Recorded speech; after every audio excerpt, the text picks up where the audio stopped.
What's up, everybody? This is Dallas Doan here, and today we're going to talk about when to model high poly and when to model low poly. So, this was a great question. I believe it was on the comment section somewhere in one of my videos. I'm sorry, I can't remember who it was, but it was a great question, and I figured I'd just kind of shine some light on this on a lot of new artists because I remembered I had this question as well. So, when should you model high poly? When should you model low poly?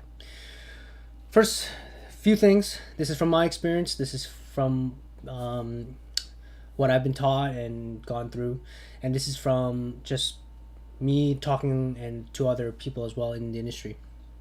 So let's talk about key things that will help you determine high poly or low poly when you're creating assets for your environment. Okay, so where is the object in the scene? Okay, if the object is in the foreground, midground, or background, or is the focal point, you have to decide where you're going to see that asset. And that's why it's so important to block out your scene so that you can figure out if the object is close enough to the camera.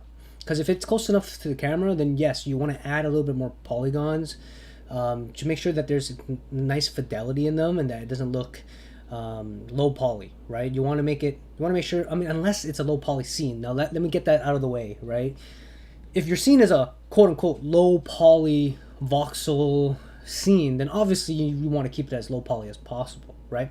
But if you're talking about like a next gen game or something, then yes, you want to be modeling a bit more higher polys, right? But yeah, where's the object in the scene? Foreground, midground, background, and is it a focal point in your scene?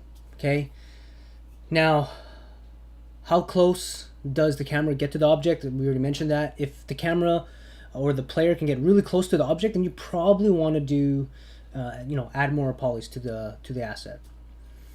Once you have determined the importance of that object, like if it's a hero asset, obviously you want to add more polys to it.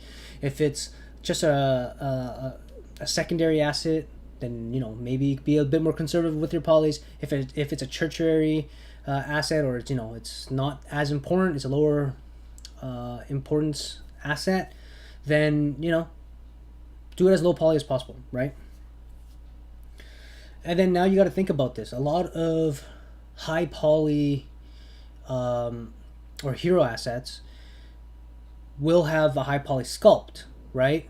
Or a high res high poly model.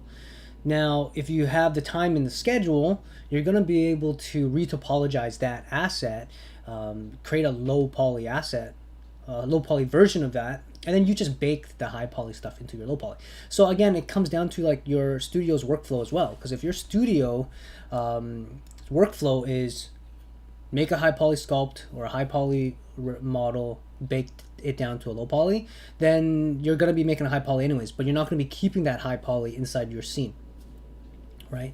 So again, it comes down to your time and schedule. Like if you have 2 days to make a pistol, right? I mean, that's okay, that's not realistic, right? But let's just say someone's like, hey, you only have 2 days to model a pistol. Guess what? That's probably going to be a low poly model, right? If you only have 16 hours to get it from from beginning to end, like you're going to be creating a low poly model, right? You probably will not have time to make a high res version of it and then bake it down, texture it, UV it, all that stuff. Like if you have 2 days, it's probably a mobile game or something that's like, hey, we just need a weapon that has the silhouette of the AK, and textures don't need to be super realistic. Just put color, swatches on it, diffuse color, and that's it. We're done, right? So it really depends. If you have, let's say, it's the main character's pistol or something, or you have a tree, and it's like the hero tree on top of the cliff that you go to, and it gives you life or something, right? It's a tree of life. And you're creating that tree, for example, right? They're probably not going to give you like 2 days. They're going to give you like 3 weeks, a month to make this asset look amazing, right? So in that case, you spend a couple days blocking it out, getting the silhouette, and then you spend time adding a little bit more polys to it, proxying it out, making sure the silhouette looks good, making sure that majority of the shape is there and it's figured out. And then once you get the approval for that, then you move on to the high res sculpt. And then you start to sculpt it, add all the nice detail into the high poly, get that approval, and that might take some time. And then once that's finally all approved, then they're gonna be like, okay,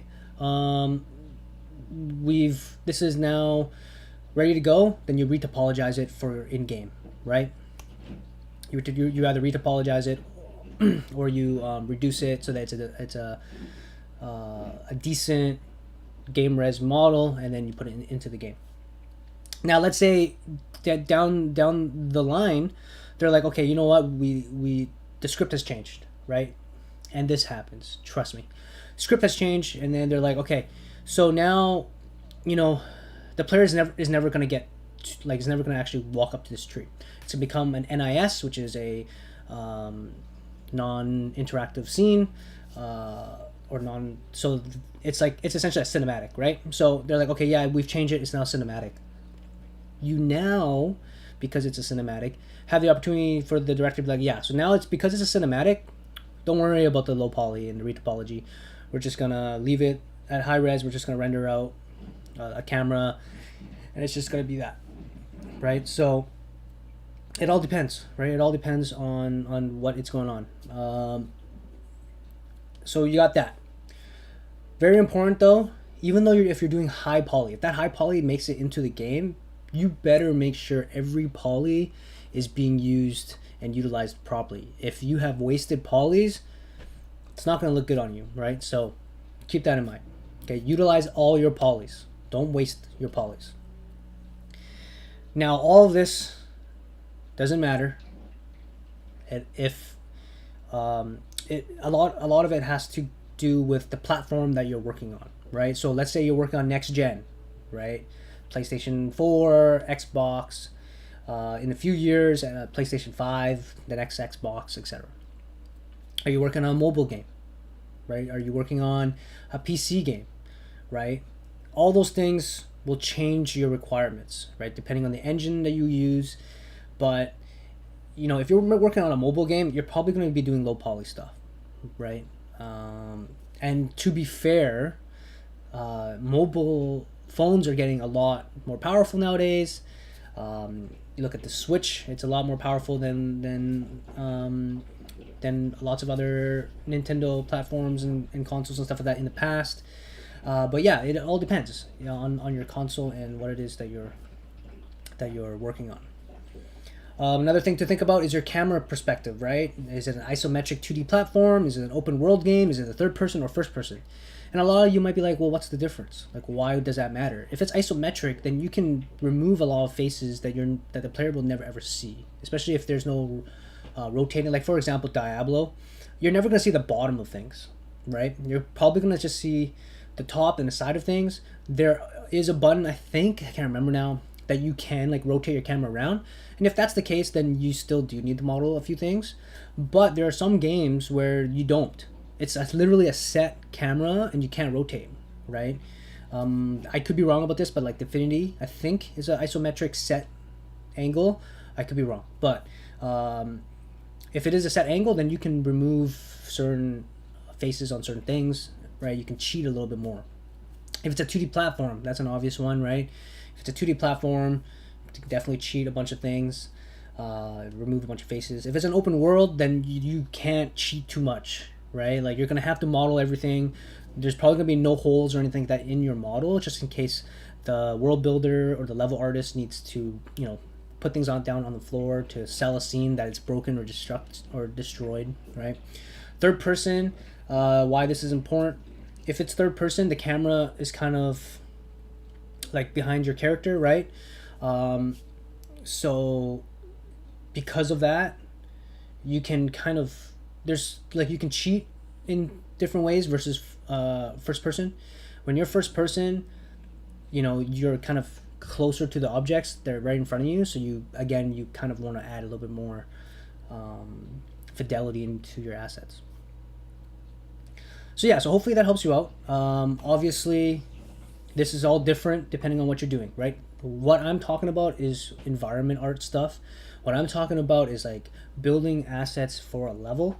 If you're just doing portfolio stuff, right? If you're doing portfolio stuff and you're just creating assets,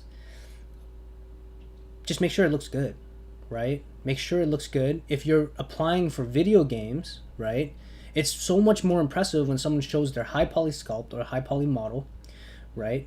And it's all this beautiful detail, right? And then there's a picture or a render of it down the portfolio where it's like, hey, so here's the game res model, and it's like very optimized, right? Like super low poly compared to the high poly, because the high poly can be like 100,000 triangles, for example, and then all of a sudden you see the game res model and it's like, I don't know, I'm just throwing this out to like 5,000, right? Like the savings there is huge. So all that 100,000 poly detail is now baked onto this 5,000 poly object, and it looks fantastic, right? That's going to be so much more impressive than someone who's just like, here's my high poly sculpt, it looks awesome, right? I'm applying for a video game studio, and what that kind of shows is, okay, you can create some awesome high poly sculpts, but you don't understand the retopology and creating things into low poly and baking things down onto a more efficient model.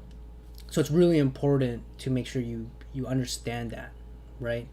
But at the end of the day, your portfolio, it's all about making things look beautiful, right? If it looks good, then you're probably you're utilizing all your polys, it's probably okay, right? But just keep in mind that in the studio, you are kind of expected nowadays, it's kind of the standard to understand what high poly modeling is and how to bake that into the low poly model. If I missed anything, please comment down below. I would love to hear your opinions on this topic, and stay awesome.